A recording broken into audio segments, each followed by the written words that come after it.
টিএনভিএস এর আরও কিছু গুরুত্বপূর্ণ কোয়েশ্চেন অ্যান্সার। বিশ্বের প্রথম পারমাণবিক শক্তিকেন্দ্র কোনটি? ইংল্যান্ডের ক্যালডার। প্রাকৃতিক গ্যাস উৎপাদনে কোন দেশটি পৃথিবীর মধ্যে প্রথম স্থান অধিকার করেছে? রাশিয়া। অপ্রচলিত শক্তির উৎসগুলির মধ্যে কোনটি এর ব্যবহার সর্বপ্রাচীন? বায়ুশক্তি। কোন দেশ সর্বাধিক পরিমাণ জৈব গ্যাস ব্যবহার করে? ভারত।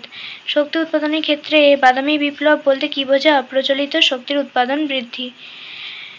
ন্যাপথলিন হলো কয়লার একটি উপজাত বস্তু। ভারতের বৃহত্তম খনিজ তেল উত্তোলনকারী কেন্দ্রটির নাম হলো বোম্বে হাই। বোম্বে হাই কোথায় অবস্থিত? আরব সাগরে। ভারতের বৃহত্তম পারমাণবিক শক্তি কেন্দ্র কোনটি? তারাপুর। ভারতের বৃহত্তম তাপবিদ্যুৎ সংস্থা কোনটি? এনটিপিসি।